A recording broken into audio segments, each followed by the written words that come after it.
Reports and discussions. First item on the agenda is the Youth Risk Behavior Survey Summary. We have a couple of speakers. Come up. So I can give this a quick preface.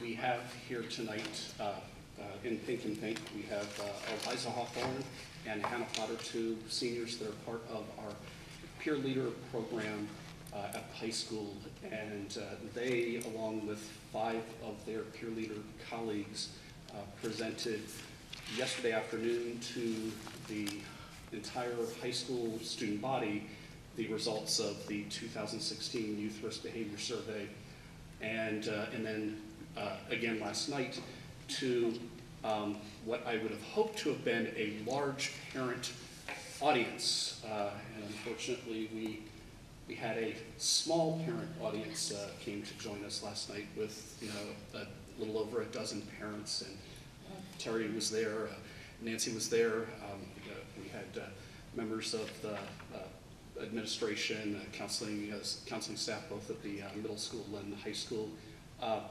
members of, we had Lieutenant Considine from the Harwich Police Department was there as well. And it was a great presentation, and I thought the best part of it actually was the conversation that happened. It was the nice thing. It was a small enough group to really have a conversation afterwards, and there is something quite special about our peer leaders. I think I couldn't imagine when I was in my teens standing in front of an auditorium full of your peers talking about sex, drugs, alcohol, tobacco use, yet they did it flawlessly and then came back and did a command performance with their parents. They can actually go through and do the presentation quite quickly, and what I thought we would do is just, if we can give them our attention for about half an hour, they will walk through the data and hopefully give us a chance to have a little bit of a conversation too with them, and we'll go from there. So, so they're going to jump in on the actual data slides, and we'll in this presentation there's a little comparison of the results from the 2016 survey with the results from 2014 when the school district first took the survey. Okay, so the first category that we showed everyone was tobacco use. So on this first graph, you can see that the categories of lifetime use of tobacco in the past 30 days, use of chewing tobacco, and use of cigar products are significantly below the state and national levels for Monomoy grades 9 through 12 students. And of concern, our grades 7 through 8 use of tobacco was above the state average.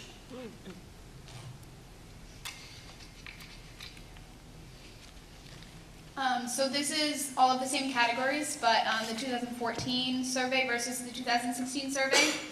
So there was a significant reduction in tobacco use in grades 9 through 12 in the past 2 years, while lifetime use has declined in grades 7 and 8, and those who actively use tobacco in the past 30 days has increased slightly.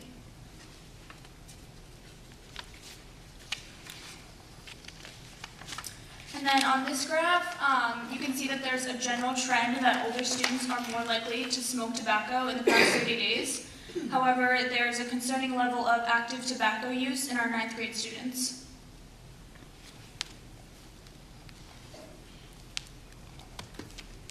This is tobacco use in the past 30 days between 2014 and 2016. So while there was an overall trend of decreased tobacco use by Monomoy students, it's largely reflected by the dramatic reduction in use by sophomores and juniors, but it's also concerning that grades 7 through 9 were more likely to use tobacco in the past 30 days now than 2 years ago.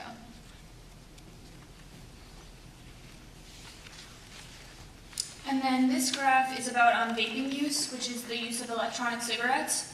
And it is a new technology and was not on a topic on the 2014 Youth Risk Behavior Survey.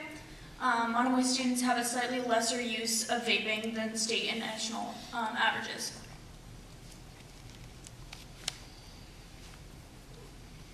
So this was one of our slides called the Parent Messaging Matters. It was more for the group of parents who came last night. So basically this graph just shows how much a parent actually sets an example for their kid. So if you smoke, your children are more likely to smoke. If you condone smoking in your home or your cars, your children are more likely to smoke.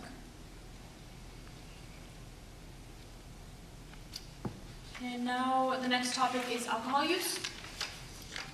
So this first graph is showing the overall alcohol consumption for grades. And Monomoy grades 9 through 12 lifetime alcohol use and use in the past 30 days are below the state and national averages. Grades 9 through 12 first use before the age of 13 is above the state average but below the national average. And then of concern, grades 7 through 8 lifetime alcohol use is above the state average, as is binge drinking in the past 30 days for grades 9 through 12. The Youth Risk Survey defined binge drinking as having 4 or more drinks in a row for males and 5 or more drinks in a row for females.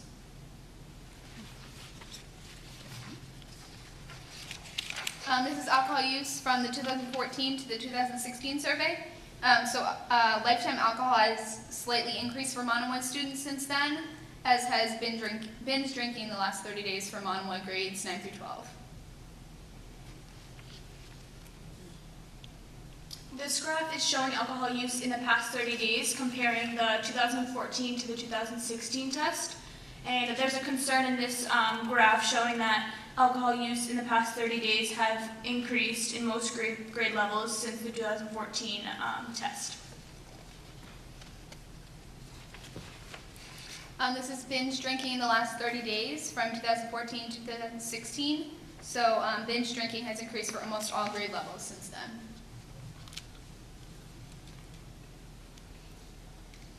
And then this one is alcohol use in the past 30 days by grade, and you can see that juniors are at the high for this at around 47%, and so are seniors.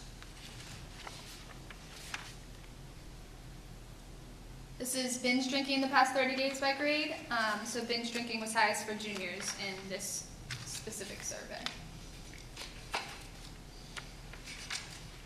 So now this moves on into alcohol use in driving. And there's a concern in this graph where 7% of Monomoy students in grades 9 through 12 report driving after drinking in the past 30 days. There's some good news that the percentage has dropped by half since 2014, but there's still room for more improvement. And similarly, fewer of our students in grade 9 through 12 are reporting that they rode in a car in the past 30 days after the driver had been drinking. And still a concern is that 13% of our students in grade 9 through 12 report riding in cars in the past month driven by a driver who had been drinking.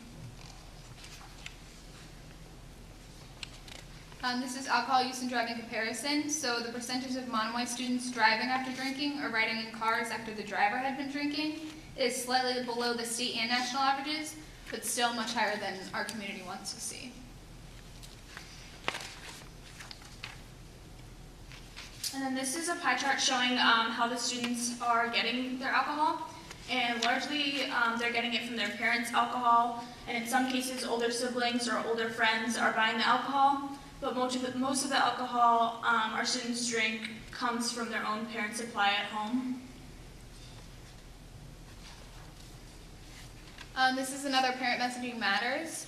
So if parents want to cut in half the chance that their children will use alcohol in any given month, just send a clear message that you expect your child not to drink. Turning a blind eye to what your teens might be doing when hanging out alone in the basement or collecting keys at a party to make sure attendees don't drive drunk, aren't sending strong messages to not use alcohol. And then this is kind of the same thing, but just showing the numbers for binge drinking. And basically, if the parents send strong messages to their children that drinking isn't acceptable, they can reduce the chance that their child may binge drink by a significant level. This is another one about drinking and driving. So sending clear messages about not drinking and driving will reduce the chance of a teen doing it. And now we move on to marijuana. This graph is just showing the overall marijuana consumption. The categories of Monomoy grades 9 through 12 students' use of marijuana in one's lifetime, the use in the past 30 days, and use before age 13 are all below the state averages. However, grades 7 through 8, lifetime use is slightly above the state average, as is first use before the age of 13. So these are all the same categories comparing 2014 to 2016. So there's been a decline in marijuana use in grades 9 through 12 since 2014 survey, but a slight increase in grades 7 and 8. And then this one is also comparing the 2014 survey to the 2016 survey. There's been a significant decrease in marijuana use in the past 30 days for older high school students, but consistent with grades 7 through 8 data. And our 9th graders are reporting more use than the previous survey, which is not good. Another parent messaging matters. So parents that use marijuana or who condone it will find their children using marijuana 3 times more frequently than those who send a consistent message that smoking marijuana is wrong. And now we'll move on to our prescription medication, other drugs, and distribution. So this first graph is showing the abuse of other drugs and substances in one's lifetime. And as you can see, pain prescription misuse, the use of synthetic marijuana, and use of inhalants are the more common, heavier drugs used by Monomoy students in grades 9 through 12.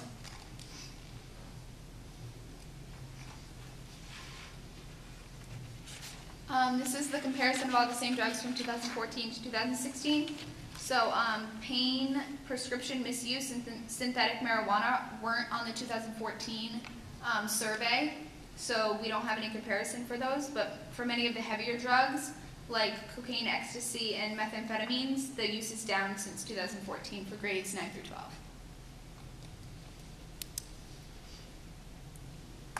And this one is showing the lifetime prescription pain misuse by grade. And as you can see, the pain prescription misuse tends to be higher for Monomoy's older students, especially the 10th and 11th graders.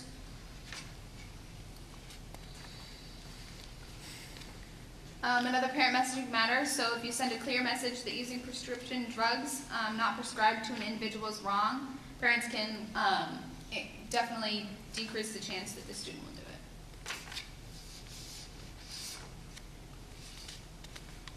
And this graph is showing the students in grades 9 through 12 report that distribution of illegal drugs at Monomoy schools is roughly equal to the state and national averages. Now into car safety. This is Monomoy students who use seatbelts when riding in the car driven by someone else.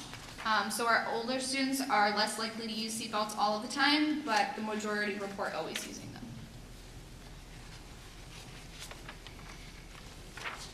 This graph is showing the percent of Monomoy students who have texted or emailed while driving in the past 30 days. And of concern, 30% of our students who drive report texting while driving in the past 30 days. While this is below the state and national averages, the risk is alarming. Now on to nutrition, weight, and activity.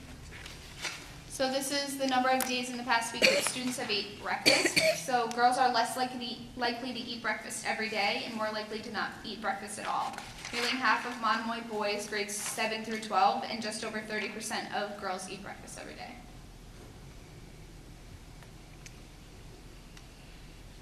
This is about Monomoy students' perception of their weight. And about half of the Monomoy students grades 7 through 12 perceive their weight to be about right.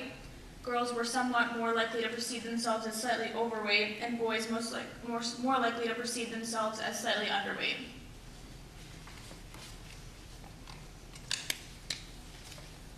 This is what students report to be doing about their weight. So boys are more likely to be trying to gain weight, and girls are more likely to be trying to lose weight.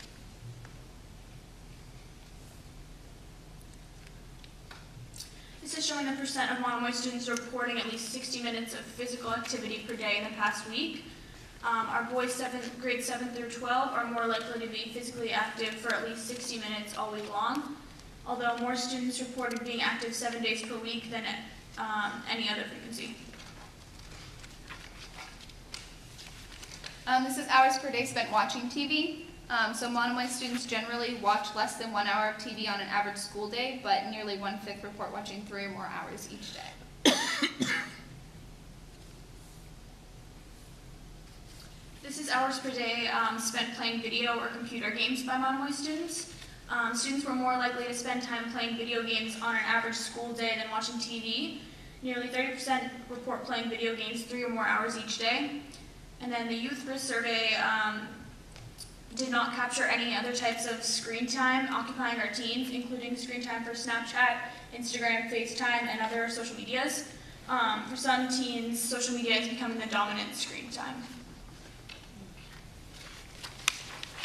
This is numbers of hours of sleep that Monomoy students get on an average school night. So students in grades 7 and 8 report an average of 8 hours sleep, and grades 9 through 12 report 7 hours of sleep. So with the school start times changing, it'll be interesting to see how this impacts the new survey in 2 years. And now we're on to sexual behavior. This graph is basically just showing the sexual orientation of our students, grades 9 through 12. And as you can see, the majority of our students are heterosexual with 88%, and only 2% of our students are gay.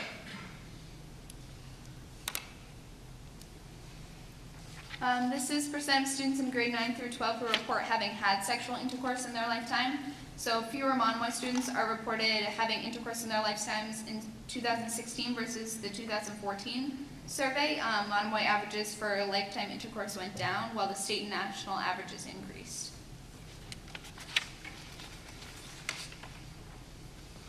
This is the percent of students in grades 9 through 12 who reported having used drugs or alcohol before the last time they had sexual intercourse. And this is there's a big concern in this graph showing that the percentage of Monomoy students who reported using drugs or alcohol before their last time they had sexual intercourse nearly doubled between the 2014 survey and the 2016 survey. This is age of first sexual intercourse of the Monomoy students grades 9 through 12 who have had sex. So of those Monomoy students, age 15 is the most frequent age for first sexual activity. This is showing the number of sexual partners in lifetime for Monomoy's grades 9 through 12. So it is important to understand that most Monomoy students are not having sex, and 68% of the students have never had sexual intercourse. This is pregnancy prevention methods. So as you can see, the majority of people use condoms. This is the percent of students in grades 9 through 12 reporting having used a condom the last time they had sexual intercourse. And condom use for those students having sexual intercourse has increased significantly since the 2014 survey for Monomoy students in grades 9 through 12. This is percent of Monomoy students in grades 9 through 12 who have been pregnant or gotten someone pregnant. So of the sexually active students, roughly 12% of students report having been pregnant or gotten someone pregnant.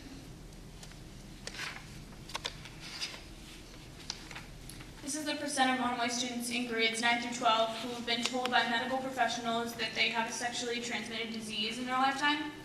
So of those who are sexually active, roughly 12% of them also report having contracted a sexually transmitted disease. This is the percent of Monomoy students who have had discussions with their parents about sexuality. So nearly half of the students responded that their parents have never discussed anything with them. And here's another parent messaging matters. So basically the parents who discuss sexuality and the topic with their teens are less likely to have their teen become pregnant or get someone else pregnant. So this is unwanted sexual contact and dating violence. This is sexual contact against will, comparison between the Monomoy state and national averages. So of significant concern is the results. There is a need to reinforce what consent means with our teens and to clearly convey that forcing another to do a sexual thing is criminal and can result in a student being charged with rape and or assault. Students grade 9 through 12 were above state averages for these topics, but below state and national averages for other forms of dating violence. This is showing the percent of Monomoy students grades 9 through 12 who have dated in the past year and have faced sexual pressure or dating violence. And only about half of the Monomoy students report going on dates in the past year, only 46% of them.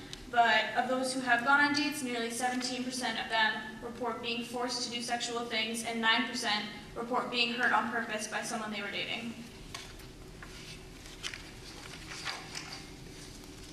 This is percent of Monomoy students who have been physically hurt on purpose by a date. So significantly fewer Monomoy students in grades 9 through 12 have reported being physically hurt by someone on a date in 2016 versus 2014. This is the percent of Monomoy students grades 9 through 12 who have been forced in their lifetime to have sexual intercourse. Slightly more girls, around 12%, report being forced to have sexual intercourse in their lifetimes than boys, which is around 10%. And this forced sexual contact happens across the high school grade levels.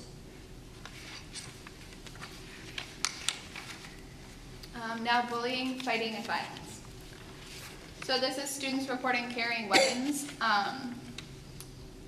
While nearly 12% of students reported carrying weapons in the past year, only about 3 of them reported doing so at school. And no Monomoy students have ever been found to be in possession of guns. This is bullying and threats to safety comparison.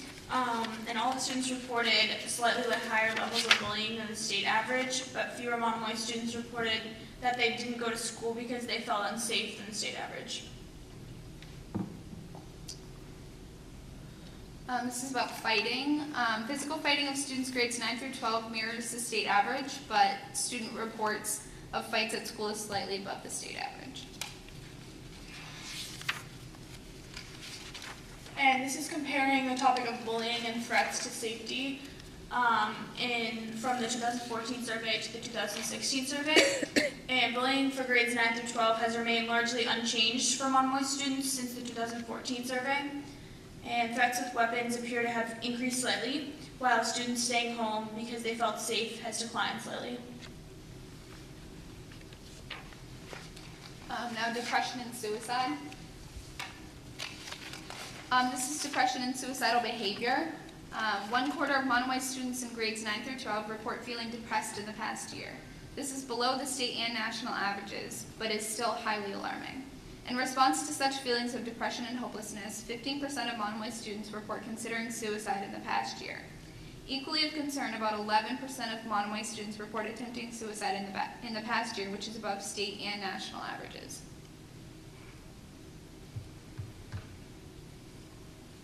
This is a comparison between depression and suicidal behavior.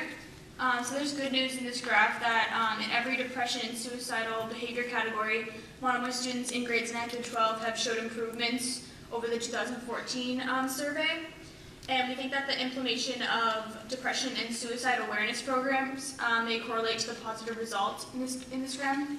So clearly there is more additional support for our youth that's needed.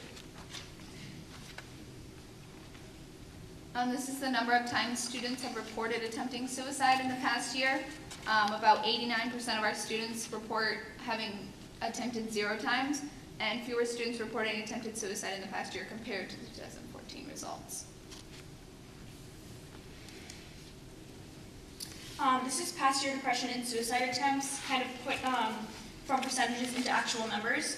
So what is concerning is that each percentage point represents a few students, which translate into 47 students in grades 7 through 8 considering suicide in their lifetimes, and 58 students in grades 9 through 12 considering suicide in the past year.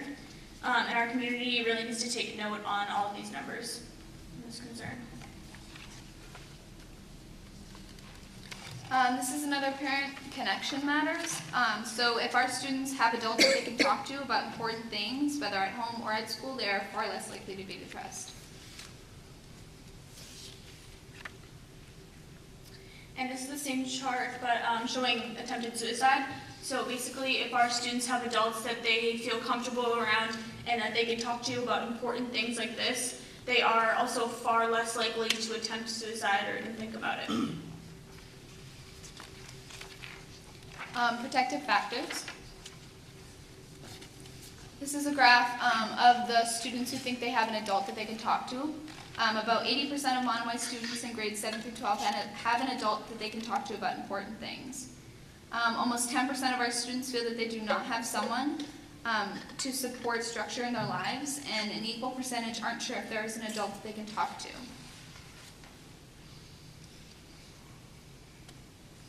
And then this graph shows the percent of students feeling that teachers really care about them. This adult disconnect also manifests itself at school, with 9th graders feeling less likely to have teachers who really care about them. And our goal at Monomoy is to see these numbers get closer to 100% of students feeling cared for and having adults in their lives who they can talk to about important things. And this year's emphasis was really on You're Important, and the theme of that, and the introduction of seminar blocks at the middle school and Dawson Hour at the high school. Those are some of our efforts to better connect students with teachers in hopes that all children will have an adult in their lives with whom they can talk to about important things. And that's about it. That's it. Thank you. Very nice. Some nice, some not so nice. Any questions?